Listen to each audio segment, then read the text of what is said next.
creemos que puede ser tan enriquecedora, justamente para lo que el filósofo Michael Sandel decía, que era que además que en el debate de la nueva Constitución también la ciudadanía puede participar activamente debatiendo en paralelo estos temas. Es una manera de hacer educación cívica, de crear además un sentido común en la elaboración de la nueva Carta Magna, además, por supuesto, del trabajo que van a hacer los 155 constituyentes. Y ya podemos partir, me han dado el pie para abrir oficialmente, porque ya varios están preguntando por qué no nos hemos presentado. Bueno, ahora oficialmente sí quiero darles la bienvenida a los y las 400 que están debatiendo. Quiero saludar a este proyecto tan interesante, Democracia Participativa y Democracia Deliberativa, que tengo el honor hoy día de moderar el panel que ustedes harán preguntas a través de su trabajo del día de hoy. Quiero partir presentándome, soy Paula Escobar, soy periodista, soy entrevistadora y conductora del programa Influyentes de CNN Chile y también soy parte del panel de Tolerancia Cero. Es un gran honor para mí hoy día, como les decía, participar de esta iniciativa, en que, como ustedes saben, en el contexto de las y los 400 Chile Delibera, que está impulsada por fundaciones e instituciones muy importantes. Voy a nombrar a algunas de ellas: la Fundación Tribu, la Universidad de Chile, el Centro para la Democracia Deliberativa de la Universidad de Stanford, la Asociación Chilena de Municipalidades y el Senado de la República, con el apoyo justamente de CNN Chile, CELCOM, la Embajada de Estados Unidos, la Fundación Konrad Adenauer y otros aliados. Quiero, por supuesto, saludar en especial a las y los 400 que ya están conectados y nos están mandando comentarios ahí en el chat, incluso antes de que partiéramos. Quiero decirles a todas y a todos que hubo, tal como dije muy al principio de esto, hubo problemas técnicos con la deliberación. La Universidad de Stanford identificó el origen de esos problemas técnicos y van a estar resueltos de aquí a mañana. Entonces, me piden los organizadores que por favor les implore que mañana en la mañana se vuelvan a conectar y continúen con su trabajo, porque eso ya va a estar solucionado. Bueno, voy a partir presentándole a los panelistas que tenemos hoy día, que nos van a acompañar para justamente hablar del tema de pensiones, que es lo que ustedes han estado debatiendo hoy día. Quiero partir presentando a Teresa Uleme, ella es socióloga, directora de estudios de la Fundación Procultura. Bienvenida, Teresa. Muchas gracias. También quiero presentarles a Germán von Gersdorf, que es coordinador de pensiones del Ministerio de Hacienda. Bienvenido, Germán. Gracias, un gusto estar acá y con suspenso sobre las preguntas que vienen. Sí, todo esto es muy interesante y muy fascinante como una manera completamente distinta, obviamente, de dialogar y de debatir. Y también, por último, Hugo Cifuentes, que es profesor asociado del Departamento de Derecho del Trabajo y Seguridad Social de la Universidad Católica. Bienvenido, Hugo. Buenas tardes, muchas gracias. Un programa muy interesante y tan bien dirigido por una estupenda periodista como es Paula, ¿no? Muchas gracias. Y acompañado por Teresa, Germán, vaya reto. Y vamos a ver la pregunta. Muchas gracias por la invitación. Bueno, estamos todos muy contentos de estar aquí, como ustedes pueden ver, y de conocer cuáles son las preguntas que ustedes tienen para este panel de cara a lo que han estado deliberando respecto del tema de las pensiones. Entre los temas que han estado debatiendo ustedes hoy día está aumentar la edad de jubilación gradualmente, incentivar a las personas a que pospongan la jubilación, aumentar gradualmente la edad de jubilación de las mujeres, digamos, la pertinencia de hacer una ley marraqueta, crear subsidios para aquellas personas que han cuidado adultos mayores. En fin, hay distintos temas, distintas iniciativas que ustedes han debatido y me están llegando a mí ya las preguntas. Quiero hacer esta pregunta abierta partiendo, digamos, a todo el panel. En cifras concretas preguntan, ¿qué tanto podría aumentar la pensión si se aumenta la edad de jubilación? ¿No será mejor no tendrá un mejor efecto el nivelar los salarios a un monto digno o resolver la brecha económica de género desde antes? Pregunta Catalina Urrutia. Me gustaría partir por Teresa. Bien, es muy interesante la pregunta porque de alguna manera habla de la integralidad que se requiere para poder mirar las pensiones. Efectivamente, yo creo que hay un aspecto en relación al aumento en dinero de las pensiones, pero también hay un aspecto más bien social. Quizás en el tema de cantidad, mis otros compañeros panelistas van a poder decir con más detalle. Sin embargo, lo que yo puedo decir desde una mirada más integral, más social, es que las personas en general quieren seguir trabajando. Con esto no estoy diciendo que yo sea pro trabajo, lo que estoy diciendo es que de alguna forma tenemos que generar un espacio donde las personas realmente puedan decidir si quieren o no seguir trabajando. Vivimos en un contexto donde la productividad es muy importante. Entonces, cuando uno en general jubila, se siente poco productivo y se siente poco aportador a la sociedad. Y eso afecta directamente la salud mental. No podemos olvidar que efectivamente quienes más se suicidan en Chile son los hombres mayores entre 75 y 80 años. Y eso da una mirada también de que el dejar de trabajar genera una sensación de que yo ya no sirvo. Uno de los comentarios que veía en el chat es precisamente como esta mirada de que las personas dejan de ser útiles. Y quiero terminar con una idea. Creo que además acá hay un trabajo que hacer precisamente desde las empresas y desde el mercado laboral, tanto público como privado, en el entendido de que las personas no podemos dejar de ser profesionales o interesantes para el mercado a partir de los 45. Hoy día a partir de los 50 ya nos están expulsando del mercado cuando estamos viviendo hasta los 90. Muy bien, Teresa, creo que has puesto además un tema esencial que tiene que ver con la dignidad del trabajo, con la empleabilidad de personas mayores de 45 años, y también pensemos que esto es doblemente grave en el caso de las mujeres, que nuestra edad de jubilación son los 60 años, y si pensamos que vamos a vivir sobre los 90 o hasta los 90 como es la expectativa de vida, son 30 años en que en la práctica, digamos, quedamos fuera del mercado laboral si es que quisiéramos seguir aportando a la sociedad. Germán. Bueno, dado que Teresa nos pasó el tema del número, en realidad el tema de subir la edad de jubilación es la manera más efectiva de aumentar las pensiones, porque aumentan, pero a una mujer le van a aumentar como 8% por año. Es decir, si tenía una pensión de 100.000 pesos a los 60, a los 61 va a tener una de 108, más eventuales rentabilidades. Esa es una cosa que hay que tener claro. Pero claramente va a subir, pero yo encuentro que una de las cosas buenas que tiene el sistema de pensiones chileno es justamente que no hay una edad forzosa de retiro o que hay que llegar. Como mencionaba, si alguien, por ejemplo, se queda cesante, a una mujer a los 59 o un hombre a los 64, va a tener muchos problemas de encontrar un nuevo trabajo. Que a esa mujer a los 59 le digan que tiene que esperar hasta los 65 para jubilarse, es un problema. A mí me gusta en el sistema chileno de que haya la opción de jubilarse antes o más tarde. Eso es un lado. Y claramente yo apoyo completamente el comentario de la integralidad del problema. No todos los problemas del mercado de trabajo chileno los puede resolver el sistema de pensiones. Para que los salarios sean más dignos, yo creo que tienen que tener un buen sistema de educación. La igualdad de salario entre hombres y mujeres también depende de las oportunidades que hayan, pero eso ya es un tema para largo y yo dejo en eso, de que claramente es una medida muy efectiva subir la edad de jubilación, pero a mí no me gusta la idea de hacerlo obligatorio. Yo creo que lo que hay que hacer es dar más incentivos, que ese 8% quizás ponerle un plus para que sea aún más atractivo para los que puedan seguir haciendo. Y el que no puede, sencillamente puede acogerse a una edad de jubilación si es que no tiene una alternativa laboral. Ahora, Hugo, antes de pasarte la palabra a ti, es importante, y también nos están dando el feedback en el chat, ¿qué pasa con las personas que tienen un trabajo que no quieren seguir haciendo, que en realidad están cansados, tienen un trabajo precario, un trabajo que no les brinda ninguna realización? ¿Y qué pasa con ellos que no tienen ninguna simpatía por prolongar su empleabilidad de esa manera?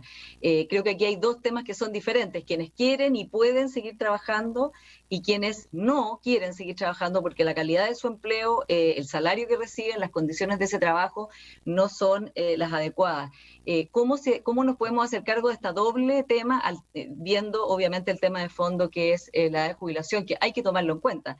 No todas las personas quieren seguir trabajando hacia adelante, muchas sí quieren mantener esa edad de jubilación porque ya están cansadas de ese trabajo.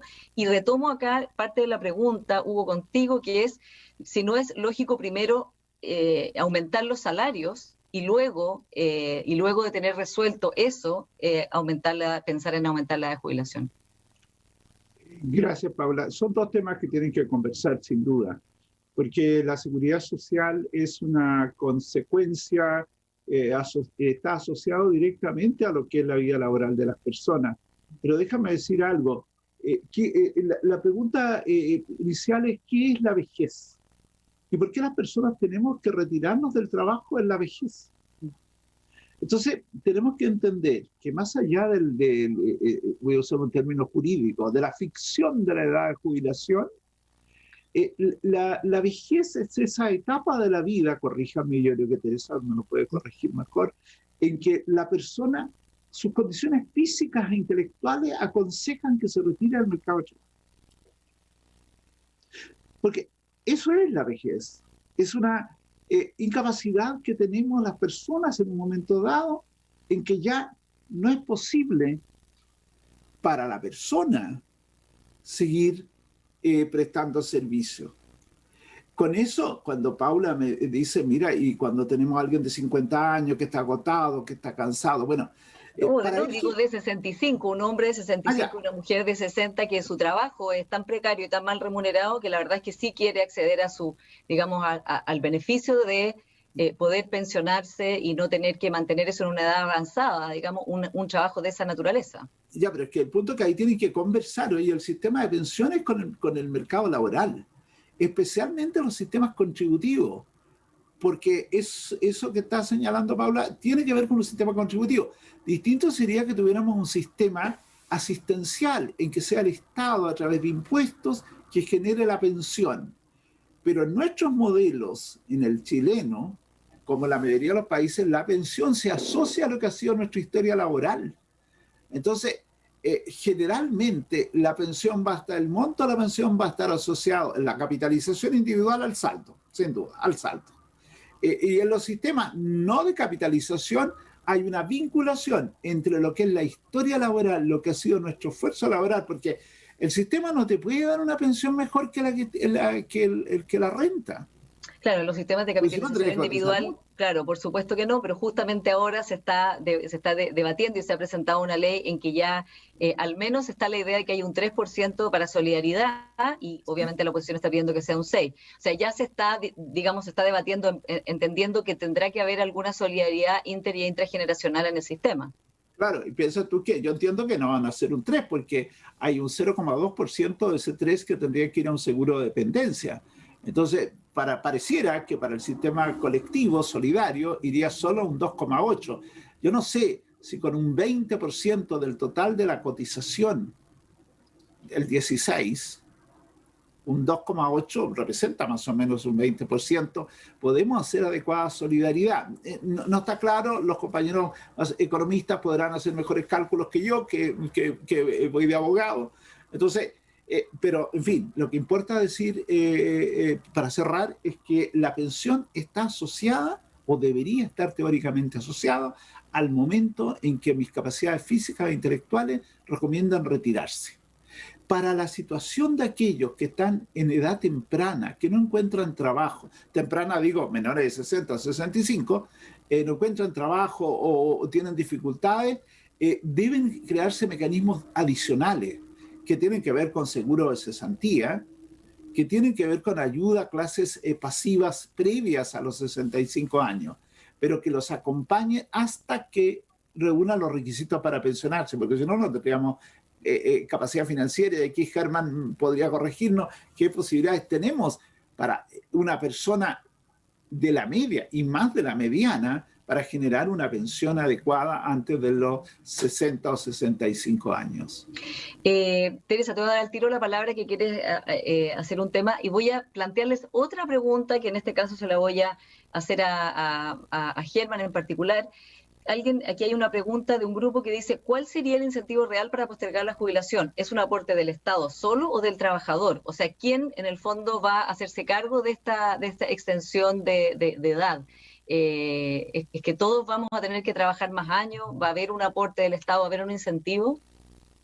Bueno, ya en la ley que se aprobó en la Cámara de Diputados, del proyecto de ley, no es ley aún, el proyecto de ley, ya existe la opción de para aquellos que sigan trabajando más allá de la edad de jubilación, ellos pueden retirar año a año, creo que hasta incluso se establece para su cumpleaños, casi como regalo de cumpleaños, pueden retirar la mitad de lo adicional que han aportado a su saldo. De esa manera tienen una retribución a través de una mayor pensión, porque son menos años de 10 de que pagar la pensión, le aumenta el saldo y además tienen un retiro no tributable todos los años que pueden hacer. Entonces, eso ya existe en la ley que aprobó la Cámara de Diputados. Entonces, existe el incentivo y para ser bien ahora, esa ley no ha sido aprobada, digamos, quedó ahí, digamos, no ha sido aprobada, sí, no avanzó legislativamente. Falta el Senado, eso ya está, una propuesta concreta, y por lo tanto existe la opción. Y por lo tanto, para ser bien concreto en la respuesta, es el aporte del trabajador del que puede disponer antes. No es que el Estado le pone a través de que sea no tributable, es decir, es una franquicia tributaria que el Estado pone, pero el capital lo aporta el trabajador. Teresa, te doy la palabra, que tú querías comentar las respuestas anteriores. Sí, quisiera comentar lo que planteaba Hugo en relación a lo que es la vejez. La vejez es una etapa de la vida, como lo es la niñez, la juventud, la adultez, ¿no es cierto? De hecho, también uno podría decir que la vejez es la adultez tardía. En Chile la vejez comienza a los 60. O sea, hoy día cuando uno mira, Chile es un país envejecido. El año 2035, 1 de cada 4 chilenos tendrá 60 y más años. No obstante, nuestra vejez es joven. El 72% de las personas tienen entre 60 y 72 años, cosa que es importante considerar. Y 74 años. En este sentido, una de las cosas que nos falta para poder mirar esta etapa de la vida es precisamente una palabra que es la heterogeneidad. Hay tantas vejeces como personas mayores existen. La mirada que tú nos planteabas, en palabras de Simone de Beauvoir, tiene que ver con un biologicismo muy instalado, no solamente en Chile, sino a nivel mundial, que tiene que ver con la vejez como declinación de capacidades. Hay personas que pueden tener enfermedades a los 30, y hay personas que pueden tener a los 100 una calidad de vida y una salud impecable. En ese sentido, hablamos de 3 edades, ¿no es cierto? De alguna manera de la edad cronológica, que es lo que plantea nuestro carnet de identidad, ¿no es cierto? En mi caso, 42 años. La edad fisiológica, que es la edad del cuerpo. Yo puedo tener 42 años y un cuerpo por distintas enfermedades de 80, o puedo tener 42 años porque me he preocupado y un cuerpo de 20. Y finalmente está la edad social. Hoy día lo que más influye es esta mirada social de la edad, donde hay una serie de expectativas. Yo espero cosas a determinadas edades y ahí, en el fondo, uno esperaría, ¿no es cierto?, que la persona pueda disfrutar a tal edad, post-trabajo. Pero eso también tiene que ver con la elección de cada uno. No necesariamente yo sé lo que necesita el otro. Entonces, en esta mirada, que uno podría decir más centrada en la persona, en los intereses, en las capacidades, porque hoy día nos centramos más bien en las incapacidades. Si uno mira el sistema de salud, el mismo sistema de pensiones, estamos en lo que nos falla y no en lo que podemos hacer. Entonces creo que la mirada, para una nueva mirada de la vejez y no sentir que esta es la etapa de decrecimiento, es precisamente la heterogeneidad, pero además la capacidad de elección de cada una de las personas. Muy buen punto, y creo que aquí estamos viendo también conceptos distintos de qué significa la vejez o qué significa la de jubilar. Si es, como planteaba Hugo, más bien un límite que define incapacidad, o es una etapa en que también se puede disfrutar de otra manera sin estar obligado a un trabajo como el que se ha ejercido en la juventud. Quiero pasar a otra pregunta porque hay muchas y no quiero dejar fuera a todas y todos que han mandado preguntas y han participado. Fernando Brizo pregunta, ¿por qué, algo que se ha estado repitiendo en el chat también, por qué aumentar la edad de jubilación, promover el retiro tardío y otros, lo que define el arreglos cosméticos, en vez de generar una real propuesta de un nuevo sistema de pensiones, no más AFP? Quiero partir por Germán y después seguimos con Hugo y Teresa. Bueno, por partir de una propuesta de un nuevo sistema, yo creo que eso es lo que estamos trabajando. En el fondo, ya durante el gobierno de la presidenta Bachelet se introdujo un nuevo pilar. Entre tanto, el sistema de pensiones chileno no es solo las AFP, tenemos un sistema de pensiones solidarias que es financiado con dineros fiscales, y eso equivale a que si nosotros, como trabajadores, como chilenos, tuviéramos que financiar con cotizaciones el pilar solidario, con los aumentos que ha tenido, sobre todo recientemente, tendríamos que aportar otros 4 puntos de nuestro sueldo para financiarlo. Entonces nosotros tenemos un sistema de pensiones que ya es bastante más que el sistema de AFP. La AFP es uno de los pilares que tenemos en el sistema de pensiones chileno. Tenemos uno solidario, que es no contributivo, que lo financia el Estado. Tenemos uno contributivo, que es el sistema de las AFP, y además tenemos un tercer pilar, que son los aportes voluntarios, en que ha sido una pena que eso creo que es un trabajo que hay que revisar, que por ejemplo las pensiones atadas a las empresas en que uno trabaja no han despegado en Chile, pese a que existen instrumentos, pero probablemente son van a la regla. Entonces, decirle que partamos de un sistema no más AFP, ya tenemos un sistema que es mucho más que el sistema de AFP. Y sí, Germán, pero déjame interrumpir un poco, pero es un sistema que ha estado muy cuestionado justamente por la capacidad de entregar pensiones dignas, digamos, pensiones sobre el sueldo mínimo, en el entendido de que pudiendo haber laguna, igual esa entrega a los pensionados no se ha cumplido, digamos, y por eso también se ha debatido legislativamente y se ha planteado separar el rol de las AFP o dejarlas en ciertas funciones y no en la función, digamos, de entregar las pensiones. Quiero dejarte que cierres este tema y también con Teresa y Hugo que vayamos a esta pregunta que es bien de fondo, yo creo que es ¿por qué plantear temas que suenan, en el fondo, como un parche a un sistema que está hoy día? De partida en un debate legislativo intenso en que oposición y gobierno no están encontrando puntos de acuerdo. Han habido 2 comisiones presidenciales en distintos gobiernos que han establecido, digamos, directrices bastante claras de lo que hay que hacer con el sistema, que no han logrado llegar a puerto tampoco, y nos enfrentamos hoy día con pensionados que tienen pensiones muy, muy bajas y que necesitan soluciones ahora. Entonces es un sistema en crisis. ¿Cómo debatir esto mientras el sistema está en crisis? Que es distinto que debatirlo a lo mejor en otros países que están obviamente enfrentando el mismo problema demográfico que enfrentamos en Chile, que es una población que se ha envejecido, digamos, de una manera muy numerosa, que ha pasado porque se ha extendido, digamos, los años de vida por algo bueno, porque la gente ya no muere en edades tempranas, sino que hemos extendido la vida. Eso es algo bueno, pero que ha provocado obviamente que los sistemas se reviertan en cuántos contribuyen y cuántos son los que necesitan esa contribución. En esos países donde quizás no hay una crisis del sistema, de la legitimidad del sistema como este, es más fácil discutir, aunque igual es conflictivo, el aumento de la edad. Entonces, ¿qué sentido tiene discutir esto ahora cuando se está discutiendo todo el sistema, Teresa? A ver, yo creo que hay que tener claro que ningún sistema de pensiones es perfecto. Ninguno, a nivel mundial ninguno. De hecho, los estados europeos, los estados de bienestar, también han tenido su crisis en relación al sistema de pensiones porque precisamente países envejecidos no tienen la suficiente masa laboral, masa crítica laboral que pueda pagar pensiones hacia las personas que están pensionadas. Entonces, con esa premisa, yo creo que hay que hacer un trabajo de información a la población y de plantear precisamente, como lo plantea el informe de Tribu, los pros y los contras. Y de ahí también empezar a levantar la información. ¿Por qué? Porque creo que se instalan de alguna manera imágenes sociales que tienen que ver con una realidad, ¿no es cierto?, como es las bajas pensiones hoy día, pero también tiene que ver con cómo nosotros vamos instalando sin ir cambiando y sin ir profundizando en el conocimiento. Es como el peligro de la historia única, ¿no es cierto? Entonces creo que hay que mirar, hay que revisar y desde ahí hay que construir.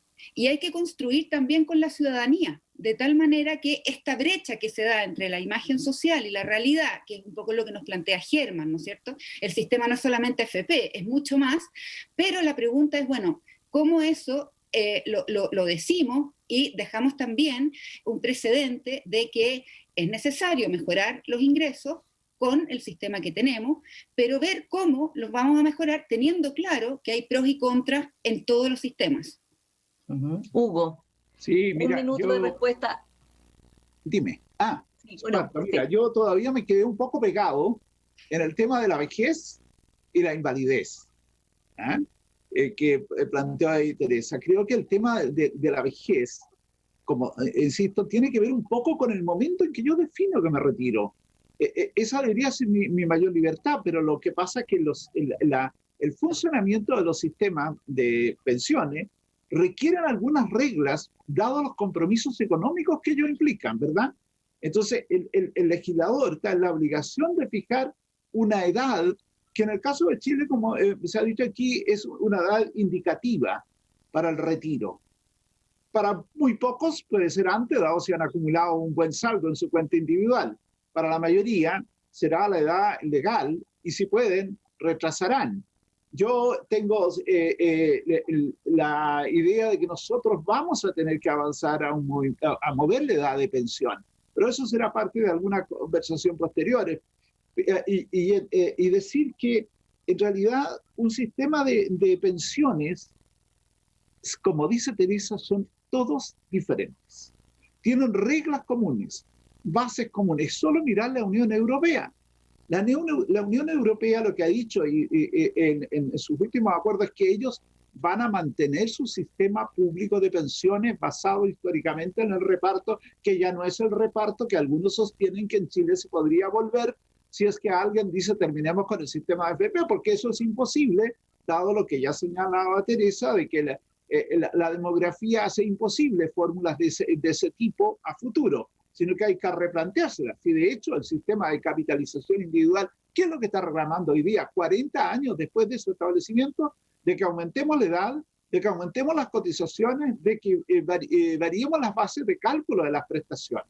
¿De acuerdo? O sea, los mismos reclamos que hacen los sistemas de reparto público están haciendo los sistemas de capitalización individual. Entonces, si nos quedamos solo en el ámbito de lo paramétrico, nosotros tenemos un tema con la edad de pensión, con la tasa de cotización, con las bases de cálculo de las prestaciones.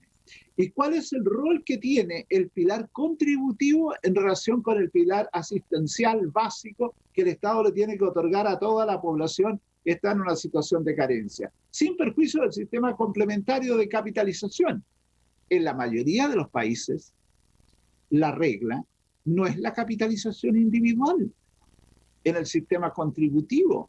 Lo que se está fomentando a nivel comparado, como bien lo sabrán mis colegas, es que lo complementario, como decía Germán, las empresas favorezcan planes complementarios de capitalización individual. Pero la Unión Europea no renuncia, como lo dicen los últimos acuerdos, a mantener su sistema público de reparto y buscarán la manera cómo lo hacen sostenible en las condiciones que actualmente ellos tienen. Y eso mismo uno podría planteárselo para Chile. No sé si contribuí con algo con esto. Bueno, y Teresa, un minuto porque tengo un siguiente tema muy interesante que quiero plantearle. Muy cortito. A ver, no podemos mirar el sistema de pensiones solo como el sistema de pensiones. A lo largo, nosotros llegamos a la vejez por una historia de vida. Y a lo largo de la vida tenemos distintos determinantes sociales de la salud que nos llevan a desigualdades importantes, sobre todo en Chile. Es distinto hablar del primer quintil que del 10º quintil. Son realidades completamente distintas. Entonces también yo creo que no es bueno compararnos quizás con países más desarrollados, porque si bien Chile tiene la característica de país desarrollado, somos subdesarrollados. Entonces estas diferencias, estas desigualdades a lo largo de la vida también tienen que ser miradas por este sistema de pensiones. Hay una pregunta de Ramiro acá que está muy relacionada con esto, que dice, o sea, digamos una afirmación y una pregunta. Dice, muchos países desarrollados están aumentando la edad de jubilación, pero con empleos mejor remunerados y mejor distribución de los ingresos. ¿Cómo se afronta esta diferencia? Que claramente es distinto en contextos, digamos, diferentes, plantear algo como el aumento de la edad de jubilación. Te lo pregunto a ti, Hugo, que estabas hablando especialmente de la Unión Europea. Claro. O sea, ¿se puede desligar en el fondo la pregunta de las pensiones de la pregunta por los salarios, cuál es un salario digno, o de la distribución de ingresos? Los sistemas de contributivos en general no han sido capaces de resolver definitivamente el problema de las pensiones de los trabajadores. Por eso que la misma OIT ha planteado los pisos mínimos de seguridad social, que plantean que los estados deben avanzar a establecer pisos mínimos de cobertura para la población y fortalecer los sistemas contributivos, basados en ¿qué? En una mayor regulación del mercado de trabajo y avanzar en la formalización laboral. En América Latina, Chile es uno de los países más formalizados. no siendo el más formalizado, es uno de los más formalizados. Es cosa de ver en países vecinos y amigos nuestros cómo la tasa de informalidad es muy grande y por tanto la capacidad del sistema de pensiones de llegar a ellos es muy débil. Nosotros, producto de la pandemia, estamos aumentando esa informalidad y eso es un riesgo muy grande. Entonces, lo que tenemos que avanzar es cómo logramos, a través de mecanismos, diríamos, atractivos, incorporar a los trabajadores que están fuera. Y no mirar siempre esto, que es un tema que a mí como abogado me complica, que esto es un impuesto. Si nuestra Constitución no llama impuesto a las cotizaciones, las llama cotizaciones. Entonces, esto del impuesto al trabajo es una expresión que ha ido tomando mucha fuerza y con cierta razón desde el punto del ámbito económico. Pero desde el punto de vista de la seguridad social, la cotización no es un impuesto. Y además, no hay que pensar que se está destruyendo el puesto de trabajo, porque normalmente los incrementos de cotización, y ya lo vemos en el proyecto que está en el Congreso, son proyectos en que en 10 años te aumentan el 6%. Entonces, la economía va lentamente adecuándose a esa realidad, pero es que si lo suponemos siempre un impuesto, nunca vamos a poder aumentar las cotizaciones y por tanto nunca vamos a llegar a lo esperado que Chile, mira, en Chile al año 80 teníamos cotizaciones del 18%. El año 80, para entusiasmarnos, para que nos cambiáramos al sistema de FP, se nos bajó a 10. Al 10. Y ahora, los mismos que nos bajaron las cotizaciones al 10% nos piden que por favor las subamos a los 16 o al 18. O sea, ahí cometimos un error. Cometimos un grave error. No lo cometamos ahora. Sí. Hay varias preguntas relacionadas con la de jubilación que se las voy a decir todas y ustedes cada una contesta la que le parezca que tiene mayor expertise para que avancemos al siguiente tema, que es el tema de género, que es un tema que en lo particular me importa muchísimo que quede claro, porque acá, digamos, en toda la edad de las mujeres hay discriminaciones, especialmente en los salarios y en las pensiones, desde luego, porque además tenemos una expectativa de vida más alta. Entonces estamos en el peor escenario, peores remuneraciones, lagunas mucho más amplias por tener que hacerse cargo de manera prácticamente predominante de las labores domésticas y parentales, y luego, digamos que lo que hemos juntado se estira durante muchos más años. Antes de llegar al tema de género, quiero plantearles una pregunta a Antonia Goicolea. Si la postergación de la jubilación podría ser voluntaria. Gemma, entiendo que tú eres partidario de que lo sea así. Y pregunta, a los que acceden a postergarla, ¿podría premiarlos el Estado en su jubilación? O sea, aparte de los premios o lo que se introdujo, digamos, en el proyecto de ley que se presentó hace un año y se aprobó en la Cámara, pero que está, digamos, no ha llegado a puerto en el Senado y probablemente no va a haber acuerdo. ¿Qué incentivos reales hay, a lo mejor en política comparada, para que las personas, si es que es voluntario, sea por un incentivo que el Estado les da, que posterguen la jubilación y no sea una imposición? Paula, déjame continuar con el tema. Uno de los, y además tomando algunos de los puntos que han hecho los otros panelistas, uno de los problemas de la edad de jubilación importantes es lo que ya mencionó Teresa, la diferencia entre los distintos estratos socioeconómicos en su esperanza de vida.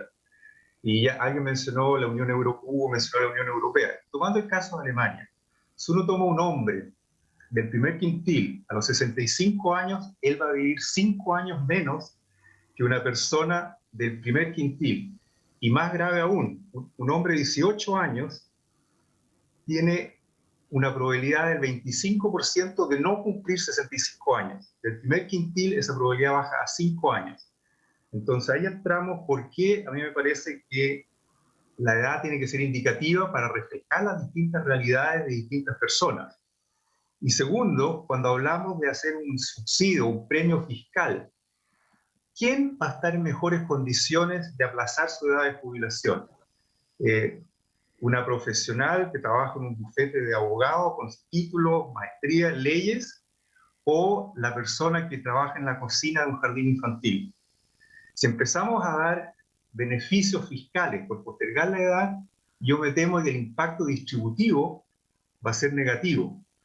Yo creo que más importante que estar dando premios a aplazar la edad de jubilación es fomentar la formalización. Yo creo que es importante que, pese a que Chile está entre los mejores, hoy tenemos un 32% de las personas con empleo informal. Toda esa gente no cotiza. Si cuando uno mira, en promedio las mujeres en Chile cotizan 12 años. En ningún país del mundo van a tener una pensión decente. Los hombres llegan a 15 años.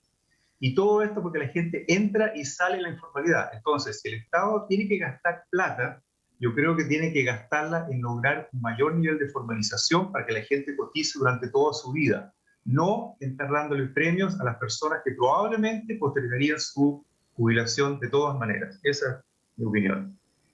¿Alguno, Teresa, Hugo, quieren comentar algo sobre la edad de jubilación en general para que vayamos al tema de género? Algo muy cortito.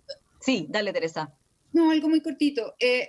Si bien Germán tiene mucha razón en lo que plantea, hoy día son las personas de niveles más bajos los que quieren más seguir trabajando porque tienen la necesidad económica. Entonces, creo que también hay un punto muy importante en esta formalidad porque el trabajo en la vejez es más bien informal que formal. Y además hay diferencias concretas con los grupos más jóvenes porque se les paga menos. Entonces, ahí también empieza a haber esta desigualdad también al interior de las personas mayores que están trabajando actualmente, formal o informalmente. Perdona, Hugo. Sí, no, por Dios. Muy bien. Yo decir que una persona, hoy día culturalmente la edad está asumida como a los 60 o los 65. El legislador solo que ha hecho es una indicación de edad. Pero en la realidad, como culturalmente está asumido esas edades, las personas se preparan para retirarse en ese momento mayoritariamente. Las empresas cada día van esperando que las personas se retiren a los 60. Hay un problema también de adaptación a las nuevas tecnologías laborales, en que a medida que uno se encuentra con personas con menor capacidad de adaptación, ellas mismas van pidiendo retirarse o esperan retirarse. La mujer en Chile espera retirarse porque quiere ir muchas veces a atender a familiares mayores que requieren su apoyo o buscar un empleo adicional donde no van a tener que cotizar porque aquí el que se pensiona no está obligado a cotizar para pensión y por tanto va a tener un mayor líquido. Entonces, hay ahí cosas que observar respecto a diríamos, a la técnica del sistema que atraiga a la persona que quiere y puede mantenerse trabajando. Y lo más probable es que los que quieran y puedan mantenerse trabajando no sean los que necesitan mejor pensión. Porque, como bien decía, creo que Germán, las personas de los niveles más bajos de la economía, sus necesidades son mucho mayores y toman trabajos débiles y frágiles y mal remunerados. En cambio, la población más preparada está disponible porque tiene mejor salud, porque ha tenido mejor apoyo a mantenerse. Entonces hay que tener mucho cuidado con establecer políticas y, por tanto, normas que vayan a producir un efecto negativo sobre la mayoría de la población en cuanto a los beneficios que van a obtener por pensionarse. Yo soy partidario del aumento de la edad, pero me compro, déjeme decirle lo que me dijo una dirigente sindical una vez. Como vamos a entrar al tema de género, déjeme decirlo.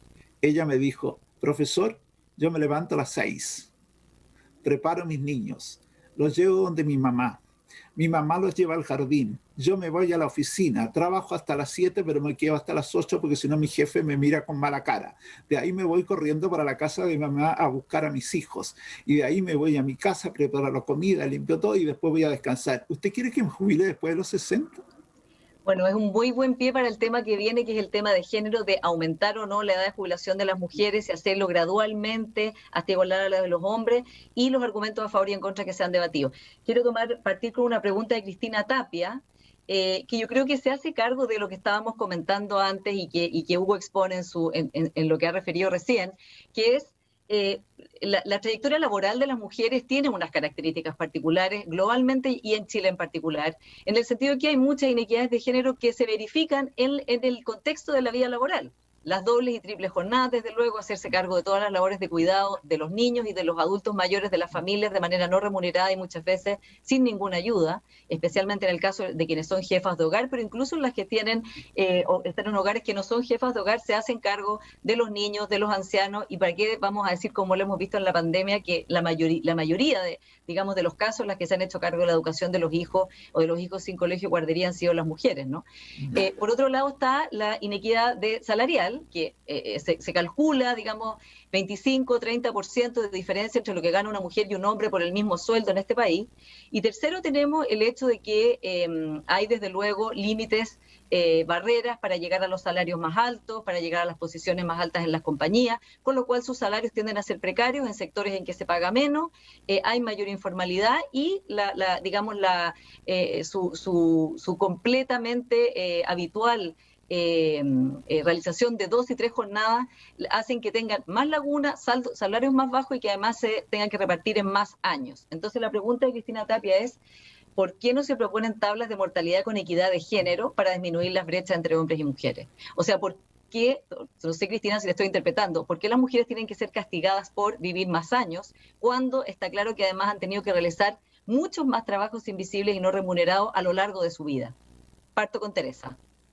A ver, efectivamente las mujeres viven más y no siempre lo hacen en mejores condiciones, precisamente porque se plantea que ellas tienen enfermedades mayor presencia de enfermedades crónicas, pero además con lo que se plantea de la doble, triple y yo diría que hasta cuarta jornada. Ahora, es importante que el porcentaje de mujeres que trabaja en Chile es menor a lo que uno ve en otros países. Sí. Lo más probable, y aquí me tomo un poco las palabras de Germán, es que haya mucha informalidad en el trabajo de mujeres, que hace que existan estas lagunas con mayor presencia.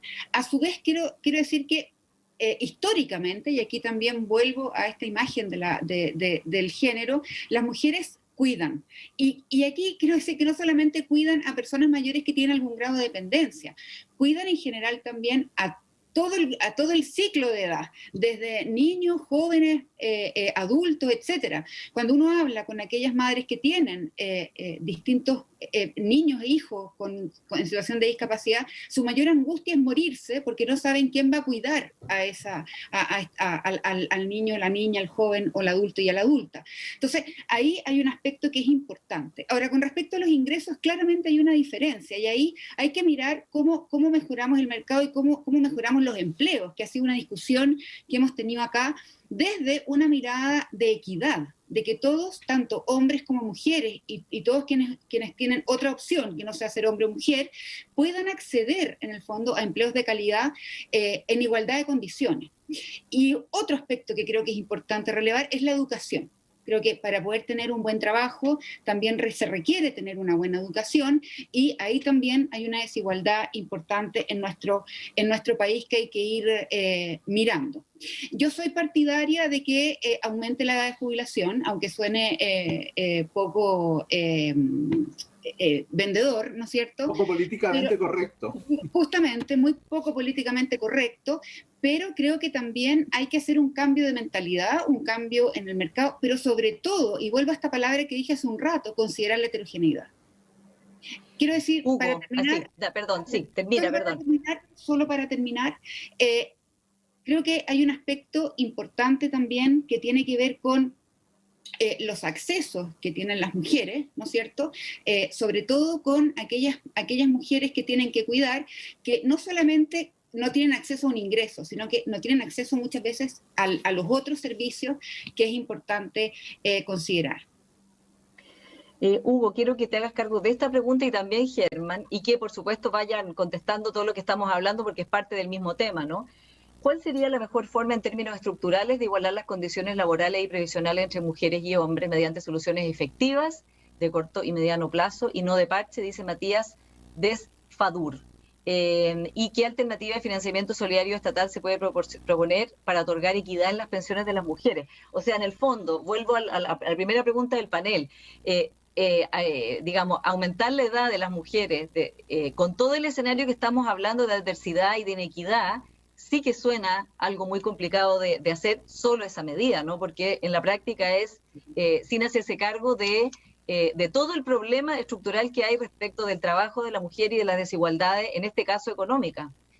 Hugo, y después Germán. Sí, siendo yo partidario de avanzar en el incremento de la edad, cada día me convenzo que esto va a demorar más de lo que yo quisiera, producto de que tenemos que producir una nivelación a partir de la relación laboral. Se dictó una ley hace unos años que busca la igualdad de remuneraciones entre hombres y mujeres a igual tipo de empleo. pero los hechos... No, esa ley fue letra muerta. Lo estuve leyendo ayer porque tengo que hacer unas clases la próxima semana sobre derecho del trabajo. Y la verdad es que vi la ley y me acordé cuando salió la norma, yo tuve que hacer informe de cómo se iba a aplicar esto. Y la verdad es que la desigualdad sigue igual. Entonces, pero en fin, entonces tenemos un problema en el nivel salarial. La reforma del 2008 trató de recuperar algo de esto por la vía del bono por hijo nacido vivo. Algo, porque eso estaba en los antiguos regímenes con la rebaja de edad por hijo nacido, ¿de acuerdo? Acá es con un bono. Hay que buscar mecanismos, por ejemplo, no vamos a, digamos, mediante normas no vamos a cambiar nuestra cultura, ¿no es cierto? Salvo que sea ley. Sí, no, bueno, ahí diría yo sí, no, las normas sí aceleran bastante la cultura a veces.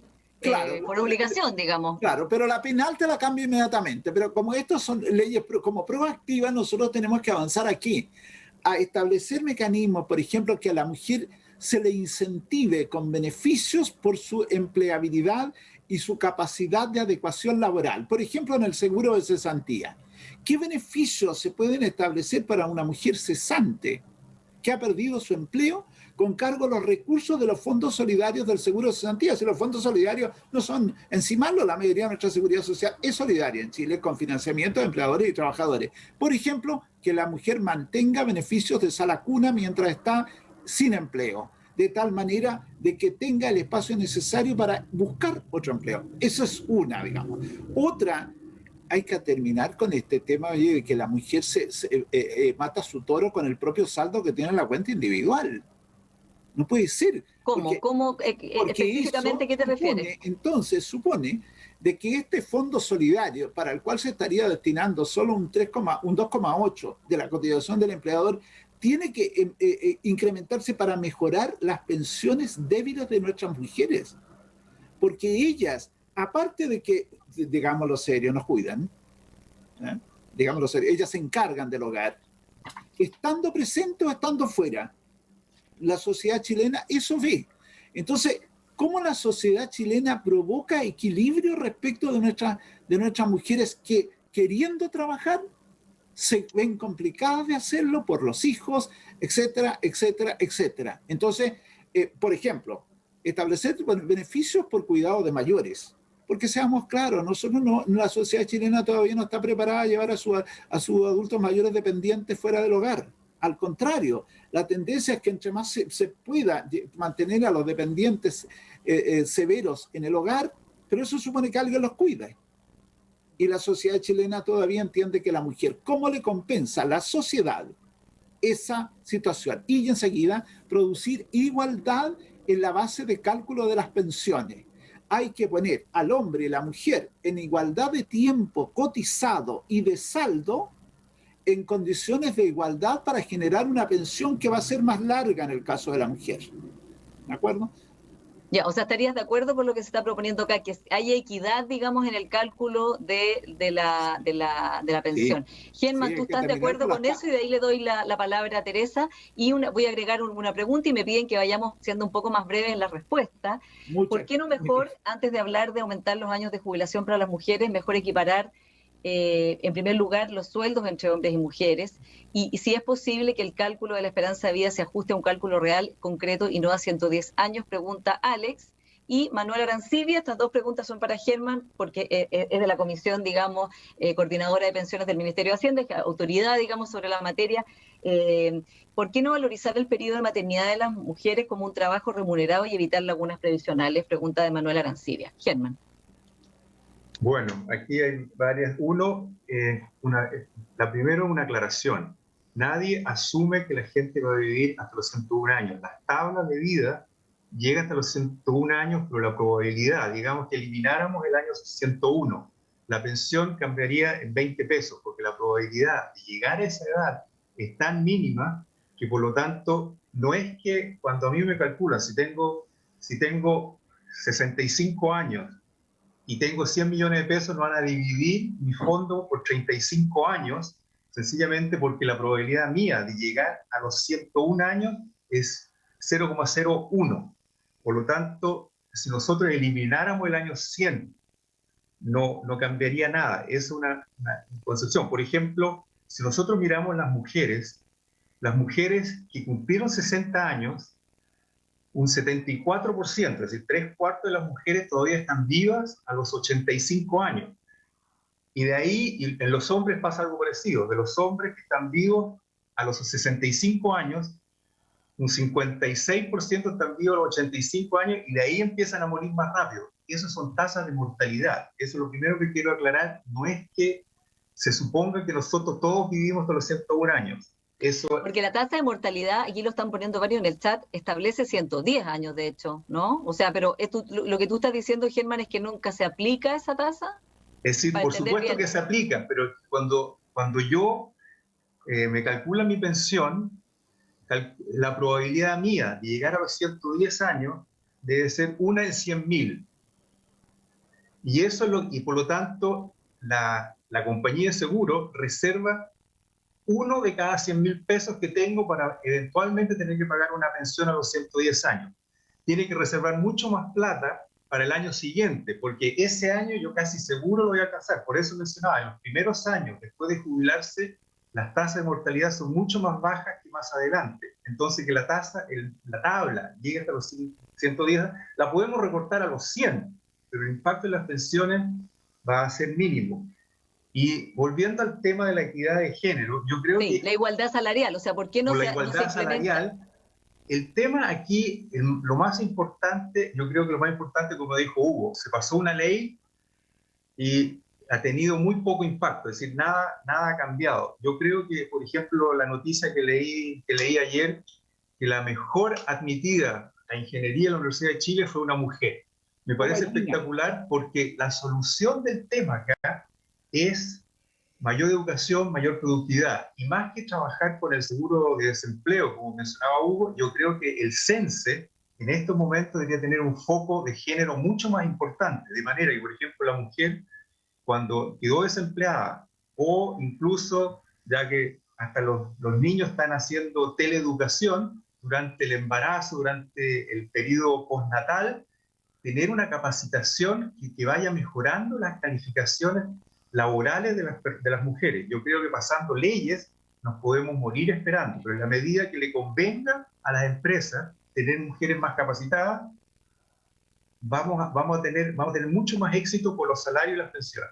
Una pequeña contrapunto, Germán. Las mujeres justamente más calificadas profesionalmente son las que tienen la brecha salarial más alta en Chile. O sea, justamente esas ingenieras que llegan a los, digamos, que estudian muchos años y llegan a los ámbitos, digamos, es ahí donde incluso la brecha salarial es de un 40% por el mismo cargo. O sea que hay un tema cultural y hay un tema que no solo se resuelve, digamos, porque entren a estudiar ingeniería o a carreras así, si es que se fuera una solución, porque obviamente no todas pueden entrar a la universidad o no todas quieren ser ingenieras, que es que la discriminación salarial golpea especialmente a las que están en la parte más alta, porque no hay acceso a los cargos más altos y porque allí es donde se verifican todos los estereotipos de género. Entonces, lo que tú estás planteando no sería efectivo, digamos, esa ingeniera igual va a ganar un 40% menos que su compañero de al lado solo por razón de que es mujer. Si eso no se cambia a través de una vía legislativa, digamos, no solamente por darle la conveniencia a las empresas, sino de la convicción democrática de que no es posible esa injusticia, no veo cómo se podría cambiar. Bueno, yo creo que ahí tiene razón en el sentido que probablemente la vía legislativa va a tener mucho mayor impacto en los cargos altos, porque es más fácil de controlar, son menos cargos, la fiscalización de eso es más fácil. A mí, como digo, a mí el tema que más me preocupa en estos momentos no es los altos cargos, me preocupa las mujeres que no están en esos altos cargos, las que tienen las lagunas, las que tienen que tener mayor capacidad para que salgan los empleos más precarios.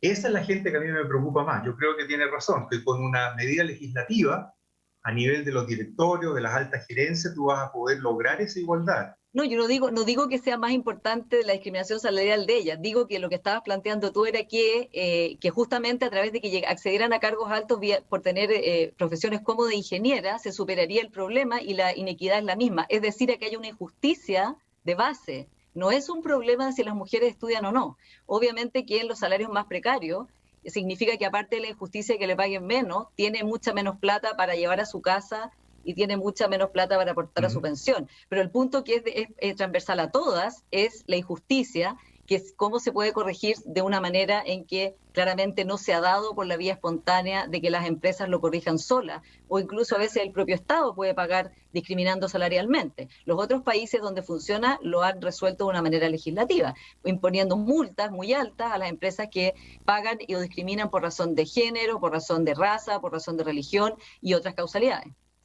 Eso es correcto, muchos países tienen esa legislación, pero el tema de la brecha de salarial entre género no es un tema chileno, es un tema que está en todo el mundo, que en algunos países ha ido reduciendo, pero todavía seguimos hablando como en países europeos, en Estados Unidos, que la brecha salarial sigue siendo 20-25%, más baja que en Chile. Pero no es un tema que se resuelve por la vía legislativa. Claro, pero sí más penalizado. Digo, no quiero entrar acá en detalles, pero en Estados Unidos las demandas civiles contra empresas como Walmart han creado, digamos, unas indemnizaciones civiles enormes y empresas que han sido multadas gravemente por el hecho de pagarle menos a las personas por ser mujeres. Germán, avancemos en la pregunta Adelante. De por qué no valorizar el periodo de maternidad de las mujeres como un trabajo remunerado y evitar las lagunas previsionales. Que esta idea ha surgido también de ir dándole como parte de su pensión, no un bono por hijo nacido, porque eso es algo muy puntual, sino tomar en consideración que la sociedad valore justo aquello que ustedes mismos han dicho, que es cómo las mujeres se tienen que hacer cargo no solo de el embarazo, la crianza de los hijos, sino de todos aquellos que hay que cuidar en una familia. Sí, es una posibilidad. El punto es que en Chile las tasas de fertilidad de las mujeres están cayendo bastante. Es decir, la mujer que tenía muchos niños es una cosa del pasado. En este momento la tasa de fertilidad en Chile es como 1,7. Es decir, cada menor mujer, a la tasa de reemplazo poblacional. Es la tasa de fertilidad. Sí. Cada mujer tiene 1,7, es menor, uno necesitaría 2,3 para que mantuviéramos la población constante. Y la mujer que tiene un empleo está cubierta a través de las licencias que tiene, porque durante esas licencias se pagan las cotizaciones. Pero yo creo que esa es una alternativa que yo creo que ahí se escapa un poco a mis capacidades, porque pero yo creo que ya existe en otros lados, por ejemplo, que la mujer se pueda ir de su trabajo y tiene el empleo asegurado a la vuelta. Eso tiene también un impacto sobre los salarios de las mujeres, porque las empresas quieren menos mujeres porque saben que se pueden ir por 2 hasta 4 años en otros lados, pero eso tiene un impacto súper negativo en la carrera de las mujeres. Entonces, cada vez que uno da un privilegio, también trae un costo. Entonces, yo creo que me parece que hay que buscar una solución, pero no es tan fácil como decir que se le va a seguir pagando el sueldo durante 2 años a las mujeres que tengan. Las políticas pro natalidad han tenido impactos negativos en el empleo y además las tasas de fertilidad en todo el mundo están cayendo. No sé si por los problemas de las mujeres con hijos de hacer una carrera profesional o no, pero eso es algo que... Bueno, yo creo que la anécdota de Hugo refleja bastante lo que pasa. No todas las mujeres quieren tener 2, 3 o 4 jornadas o no están dispuestas a hacerlo, ¿no? Obviamente la sociedad no ayuda, sino que pareciera que fuera un problema individual de la mujer de sacar adelante a ese niño y no un problema de la sociedad. Teresa. Sí, es que precisamente, ¿por qué las mujeres tenemos que elegir? ¿Por qué se posiciona como elegir o quedar o el cuidado, quedar en la casa cuidando o trabajar? No tiene por qué ser una elección. ¿Cómo hacemos calzar ambas cosas? Y en relación con lo que decía Germán y también con lo que decía Hugo, aquí hay que ser súper diferenciador en los niveles, en los niveles económicos. Efectivamente, en los niveles más altos la tasa de natalidad ha disminuido, pero en los niveles socioeconómicos más bajos no ha disminuido. Entonces eso también establece una pobreza más en el largo plazo. Entonces a mí me gustaría como que pudiéramos mirar las diferencias y una mirada más integral, porque no podemos solamente estar en el empleo femenino o si aumentamos no la edad de jubilación. Creo que hay un todo acá que hay que mirar. Y en relación al tema de la norma, nosotros tenemos muchas normas hoy día que llevan a poder mejorar la imagen de las personas con discapacidad, mejorar la imagen de las personas mayores, aumentar, ¿no es cierto?, la equidad en las mujeres, y eso no se cumple. Finalmente creo que el ser humano funciona, tal como dice Paula, cuando yo castigo o hago pagar por algo, pero espontáneamente, lamentablemente, al parecer no se cambia solamente con una ley.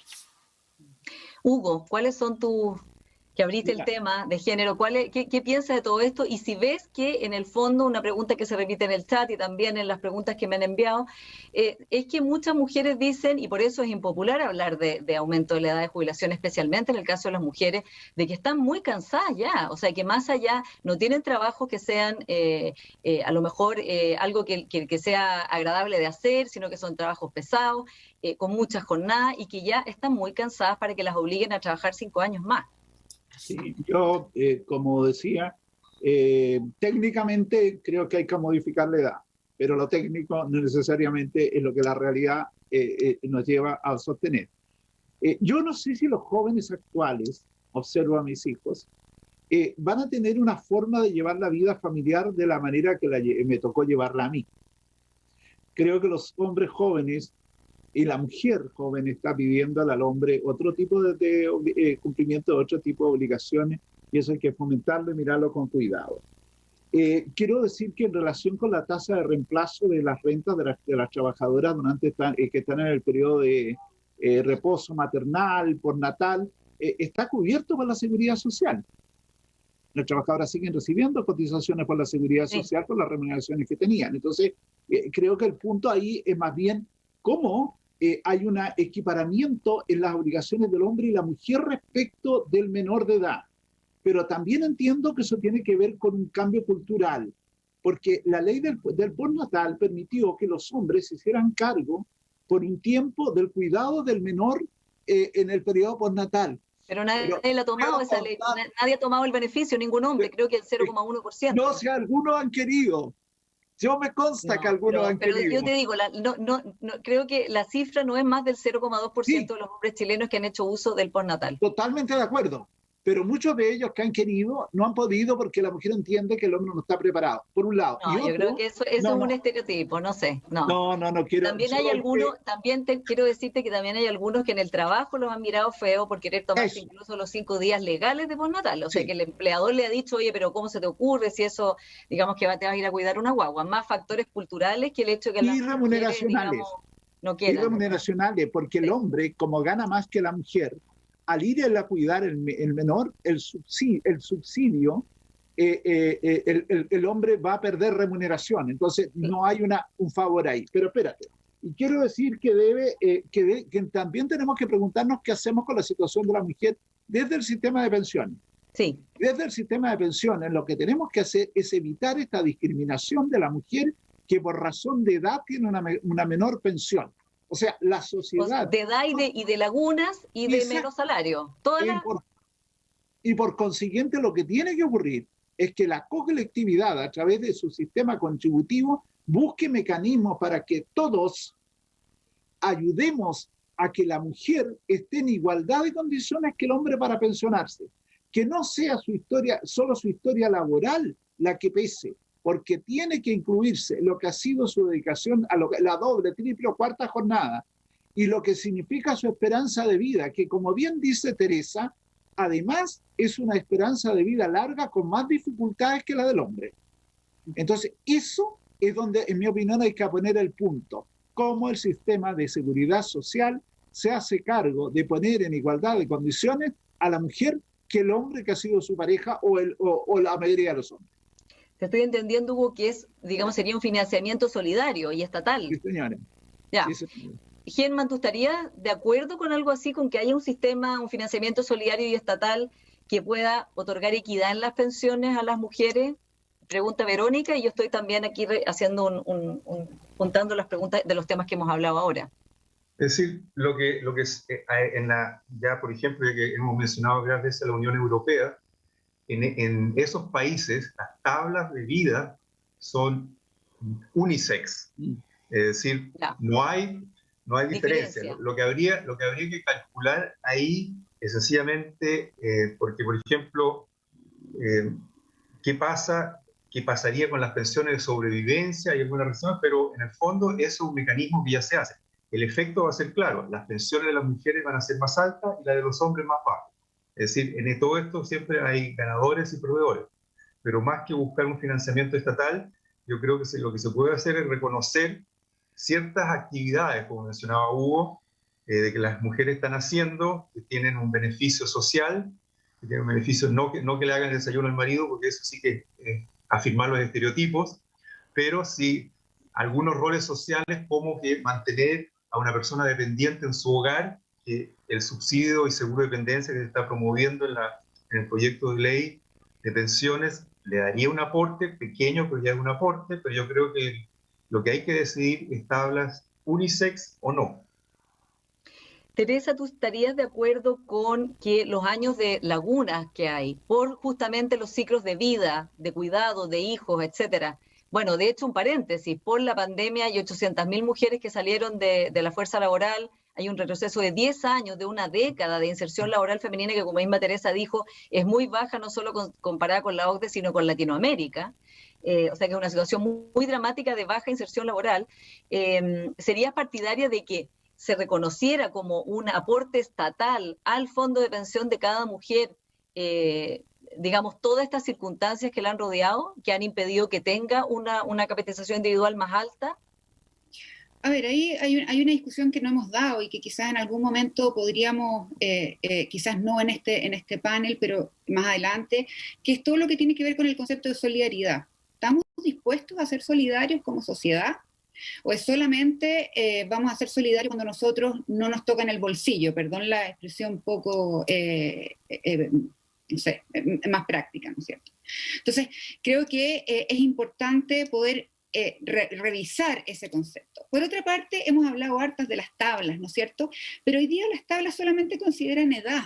Quizás las tablas, tal como dices tú, deberían considerar género, pero también territorio, también tipos de trabajo. O sea, no es solamente un tema de edad y género, sino que también mucho más amplio.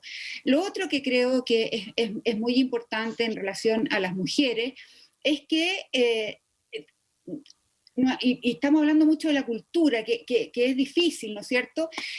¿Cómo hacemos desde el jardín de infantes que no se haga esta diferencia, voy a hacer también de nuevo, entre el celeste y el rosado? Porque de alguna forma, en la medida en que vamos desde chiquititos viendo eso, claramente vamos a ir instalando la desigualdad a lo largo de la vida. Claro, yo creo que es un punto, perdón, esencial, los estereotipos de género que finalmente después van creando la segregación de carreras en carreras femeninas y masculinas, y luego que haya una normalización y naturalización en nuestro país de pagarle menos a las mujeres que a los hombres, porque supuestamente ellas no son las proveedoras, cuando en Chile, por lo demás, hay muchas mujeres que lo son, la principal proveedora de su casa, pero además, aunque no lo fuera, es completamente injusto pagarle menos a una persona en razón de su género. Teresa. Lo otro que es importante es que el cuidado es mantener la vida.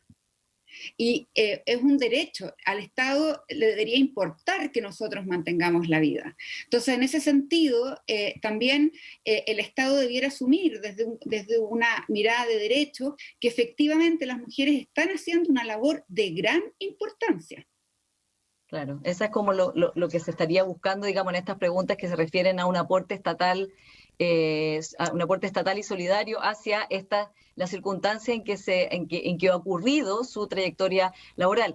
Y como decía Hugo, esperamos que las siguientes generaciones, las generaciones que son jóvenes hoy, no se reproduzcan estas inequidades de género, pero sabemos también, Teresa, que justamente cuando empiezan a llegar los hijos, cuando se ven estas diferencias, desde cómo los empleadores los van tratando hasta a hombres y mujeres, digamos, hasta también quiénes van, sobre qué hombros va recayendo más el trabajo doméstico y parental, y lo hemos visto durante la pandemia. Vamos al último tema que vamos a abordar hoy día, que es la ley de la marraqueta, que consiste que a cada niño o niña nacida se le deposite 1 millón de pesos en su cuenta individual, de manera de garantizar una pensión digna al jubilar.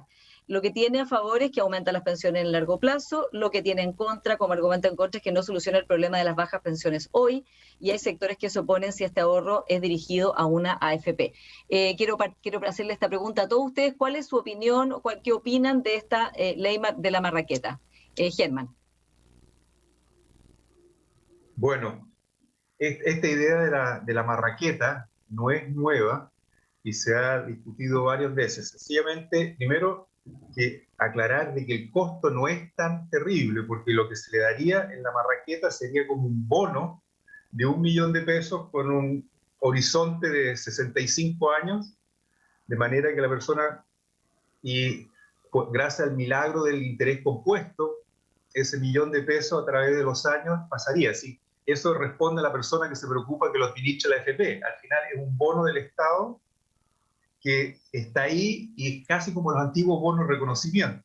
En ese sentido, no es gran complicado, no implica que nosotros tengamos que desviar recursos de las salas cunas para pagarle el bono a los No, recién nacidos. es un bono adicional. Es un bono adicional que aumenta la deuda pública, definitivamente, pero la pregunta es que, es decir, si es que eso va a llevar un mayor incentivo de este bebé recién nacido para cuando llegue a la edad laboral a tratar de ser más formal, si va a seguir cotizando o no. La pregunta es si esto es mejor que la alternativa, que por ejemplo hubo un intento del empleo joven de financiar las cotizaciones de la gente más joven. Entonces la pregunta no es tanto si tiene que haber la marraqueta, que no es gran problema ponerla en su lugar, o si existen alternativas que son, por ejemplo, de que por cada 100 pesos que los jóvenes entre 18 y 25 colocan en su fondo, el Estado les coloca otros 100 pesos, que a lo mejor es algo mucho más efectivo para que la persona cotice. Porque esa marraqueta que recibió al nacer, probablemente cuando llegue a los 25 años, cuando sale de la universidad, ya se le olvidó que existe. Sí. Eso es lo que está preguntando, de hecho, perdón que te interrumpa, Germán, Juan Felipe Contreras pregunta cuál es la proyección de rentabilidad del $1.000.000 que se depositaría al momento en que esa persona se incorpore al mercado laboral. O sea, pensamos cuando esa persona tenga 25 años. ¿Cuánto habría ahí? Le podría hacer un cálculo rápido, pero claramente lo primero es que si yo voy a exigir esa marraqueta, que sea en UF, porque Chile ha tenido una historia tan importante de que, entonces, que sea, incluso para tratar de hacerlo más legítimo, que sea alguna relación con el crecimiento del producto, de manera que yo, relativo a lo como se ha ido enriqueciendo el resto del país, se puede hacer muchas innovaciones. Yo le haría un bono que sea UF más la mitad del PIB real que ha ido creciendo, y con eso yo participo en el crecimiento del país. Por supuesto, si el país se va al carajo, yo también me empobrezco. Hugo, ¿qué piensas tú de la ley Marraqueta? Mira, lo asocio primero con la senadora Goich, que ella planteó esto cuando era candidata a presidente de la República hace unos años, y me ha tocado verlo, y lo asocio inmediatamente, oye, con el bono de reconocimiento y con el bono por hijo nacido vivo. Son dos, digamos, el bono es un instrumento valorado que reconoce una suma de dinero a una persona para hacerla efectiva cuando cumpla los requisitos para pensionarse. Y como bien lo explica Germán, que sabe más que uno de estas cosas, tiene una forma de irse reajustando que puede estar asociado a una fórmula vinculada a cómo se mueven los fondos de pensiones, etcétera, etcétera, pero que no necesariamente tiene que ser administrado por las AFP. Claro, de hecho aquí están preguntando, Dionisio pregunta, ¿qué tipo de administración tendría el $1.000.000? ¿Cuáles serían las alternativas de administración de esto? Fíjate que el bono de reconocimiento lo administra el Estado. El bono por hijo, el Estado. No le entrega a la administradora estos dineros. Ahora, piensa tú, para validar ahora el bono, una cosa creo yo que eso debe ser administrado por el Estado o por la entidad pública que se crea y que se propone por el proyecto que está en el Congreso de gestión de recursos de seguridad social. El Estado saca de la caja fiscal el millón, lo entrega al Consejo de Ahorro Colectivo y este lo invierte conforme a los criterios que se determinen por las autoridades independientes y competentes en esta materia, porque en eso tenemos que avanzar bastante en Chile en generar independencia, autonomía en organismos que puedan manejar esto fuera de los ciclos políticos, incluso para tranquilidad de los mismos políticos, que no tengan que estar pronunciando sobre cuestiones que tienen mucho de técnica. Pero bueno, voy a lo siguiente. Tú dijiste, Paula, que cuando llegara el niño a los 25 años. Bueno, es la pregunta que estaba acá, que hace el panel. No, sí, está muy bien, sí. Porque con eso me ayuda, porque yo digo, hoy día no entran los niños a los 18 años a trabajar. No, claro, los 25 estaba ¿no es cierto? Y una familia modesta que quiere que sus hijos progresen, va a hacer todos los esfuerzos necesarios para que se forme en algo técnico universitario, ¿no es cierto? Y si sabe que ya tiene un componente dado por este bono que está administrado adecuadamente, esta preocupación, que realmente los jóvenes no la tienen mucho por lo que va a ser la vejez, ya está cubierta por la sociedad entera. Entonces, yo, así como veo el bono de reconocimiento creado para cuando se creó el sistema de pensiones y el bono por hijo creado bajo la administración de la presidenta Bachelet, esta propuesta de la senadora Goiz en cuanto a establecer una marraqueta, llamada marraqueta, que es un nombre muy chileno, ¿no es cierto? Nuestra marraqueta bajo el brazo, tiene sentido. En tanto, no se confunda con capitalización pura, sino que en cuanto capitaliza, pero es gestionado por un ente estatal. Teresa. Uno de los aspectos interesantes de esta ley marraqueta, cuyo nombre es bastante interesante precisamente por su chilenismo, es que instala la necesidad de preparación. Discutíamos hace un rato lo que era la vejez, ¿no es cierto? La vejez es la etapa de la vida, pero el envejecimiento es el proceso. Y nosotros empezamos a envejecer, algunos autores señalan desde que nacemos y otros desde que estamos en el útero. Yo me inclino más por desde que nacemos.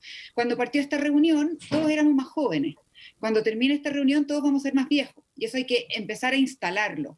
Por lo tanto, esta ley de la marraqueta también viene a instalar que la jubilación se prepara a lo largo de la vida, que la jubilación no es a partir de los 60, los 65, de los 70 o la edad que coloquemos, sino que tiene que ver con mi historia de vida y mi preparación a lo largo del curso de vida.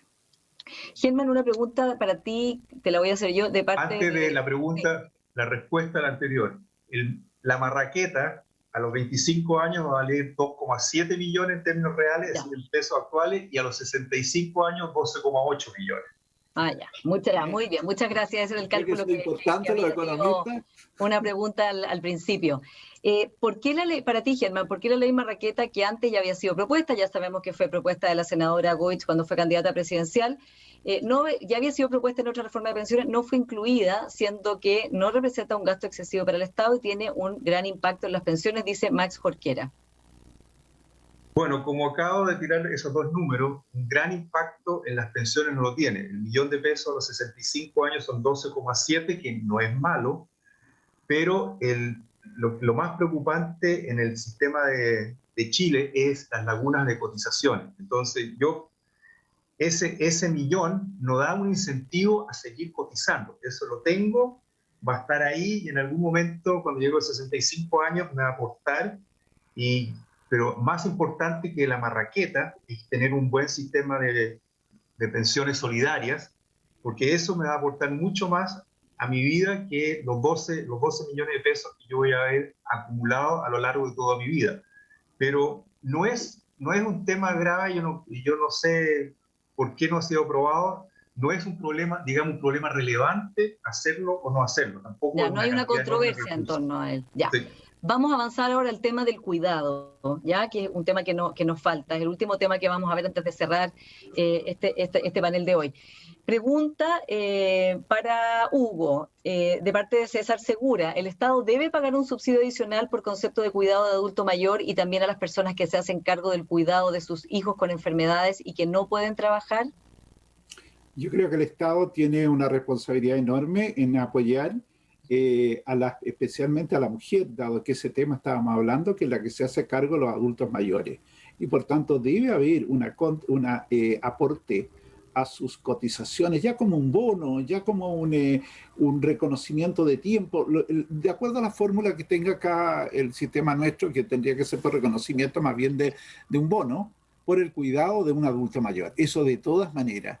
Yo en lo personal puedo equivocarme, no soy especialista, en la medida que un adulto mayor que requiere cuidado esté en su hogar, en la casa donde vivió siempre, y al cuidado a la gente que ha querido, y que eso lo cuiden, pareciera ser lo más conveniente. Y por consiguiente hay que hacer los esfuerzos para que esa persona tenga una vida lo más llevadera posible en compañía de sus parientes. Y como uno lo sabe por parientes que están en esa condición, siempre hay alguien, que en Chile mayoritariamente es una mujer, que deja de trabajar, que descuida sus propios deberes por hacerse cargo de el pariente severamente enfermo. Así que yo, de todas maneras, hay que hacer... partidario. Teresa, también la pregunta es si tú eres partidaria o no, y te agrego esta pregunta: ¿cuál es el objetivo de poner un subsidio a los adultos mayores que necesitan asistencia, que es otra de las propuestas, si esto está vinculado directamente con el deficiente sistema de salud? Pregunta Antonio Vidal.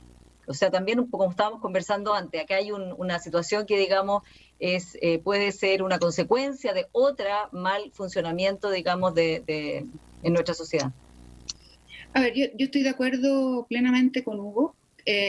Vuelvo a lo que dije anteriormente, creo que el cuidado es mantener la vida, por lo tanto efectivamente sí tendría que el Estado pagar este subsidio, hay mucha discusión al respecto, si es un subsidio, hacer el ingreso mínimo, creo que eso hay que seguir estudiándolo y ver cómo hacerlo, pero además tiene que ver con otro aspecto que es visibilizar el cuidado. Hoy día está muy invisibilizado y creo que ese es un aspecto que hay que empezar a relevar también. Y visibilizar el cuidado implica, y tomo la otra pregunta, también entregar acceso a otros servicios, entregar accesos a salud, entregar accesos a capacitación. Hoy día una de las grandes discusiones y necesidades de las cuidadoras es precisamente capacitación para poder cuidar. Hoy día hay una necesidad de creatividad increíble, pero nadie las ayuda a pensar, a capacitarlas, a educarlas de cómo poder cuidar. Y por otra parte, también creo que es importante que, y la literatura lo muestra directamente, si el cuidador está bien, la persona que cuida va a estar bien. Si el cuidador está mal, la persona que cuida va a estar mal. Directa relación. Entonces, ahí también hay un aspecto que hay que considerar a la hora de mirar esto. El sistema de salud en Chile es un gran tema. Yo miraba el informe de Tribu y ahí yo pensaba muchas cosas mientras lo leía, no me quiero alargar mucho. A ver, creo que el sistema de salud en Chile en el papel, y aquí quiero ser súper clara, en el papel es un maravilloso sistema. La atención primaria de salud, desde su criterio de universalidad, atención centrada en la persona, continuidad, es perfecto. De hecho, aquellos CESFAM, Centros de Salud Familiar y Comunitaria, que funcionan bien, son un éxito. Y de alguna forma, si hemos logrado tener el control que tenemos de las enfermedades crónicas, es porque la salud no funcionaría tan mal como hipótesis. Hay lugares en que sí y lugares en que no. ¿Ya? De todas maneras hay que mirar la salud por varias razones. Se habla mucho de cantidad y no hemos discutido la calidad de lo que se entrega hoy día en salud. Se hablaba de fiscalizar. El Ministerio de Salud fiscaliza, les pide todo el número de atenciones que hacen los SFAM. Sin embargo, no hay criterios de calidad para esa fiscalización. Y lo otro, que Germán nos podría ayudar quizás bastante más en lo que voy a plantear, es que el Estado fija los precios y paga, teniendo en el mismo rol. Por lo tanto, yo no voy a fijar los precios reales porque no puedo pagar los precios reales. Y ahí también hay una diferencia con el sistema privado, con las ISAPRES, donde hay una valorización distinta de cada uno de los servicios. Ahora, Teresa, estamos llegando al final del programa, así que te pido un segundo porque tengo que hacerle la última pregunta a Germán y cerrar el panel. Perfecto. Y lo último es que creo que también tenemos que tener educación en salud y una educación en salud integral. Hoy día no tenemos personas que se especialicen, por ejemplo, en personas mayores y se trabaja con la misma estandarización. Las universidades no han cambiado sus mallas desde hace miles de años, o sea, no miles de años, pero muchos años, y eso hay que actualizarlo. Pero mañana van a debatir de salud, así que todo esto queda como insumos para el debate de mañana. Germán, ¿estás de acuerdo o no con un subsidio a las personas que tienen que cuidar adultos mayores? Y pregunta de Abraham Naranjo: ¿de dónde se costearían los subsidios de las personas cuidadoras de adultos mayores y de ancianos que necesitan asistencia? Y tienes un minuto para contestar, así que va a ser como Rosa Daric. Puedo responder rápido. Sencillamente, el proyecto de ley que está en el Congreso ya tiene un seguro y un subsidio de dependencias. Es 3 UF para la gente del seguro, los que han cotizado, es decir, 3 UF, es el mínimo, es 3 UF. Si cotizan más, van obteniendo media UF más por año, y las que no cotizaron es menos 70.000 pesos, pero el que decide qué se hace con ese dinero es la persona que requiere los cuidados. Se lo puede pasar a la hija o a una enfermera. Eso ¿Y se va a costear cómo esto? ¿Se va a costear eso se rentas con generales? Una cotización del 0,2% a los sueldos, lo que reclamaba Hugo. Lo que decía Hugo, ya. Sí. Bueno, vamos a cerrar este panel que ha estado muy interesante, nos faltó tiempo, habían preguntas muy interesantes, pero creo que cada uno ha abordado con mucha dedicación y muy directamente las preguntas que se les han hecho. Quiero volver a agradecer a los y las 400 que están aquí activamente en el chat y que han debatido estos temas y que mañana van a seguir debatiendo.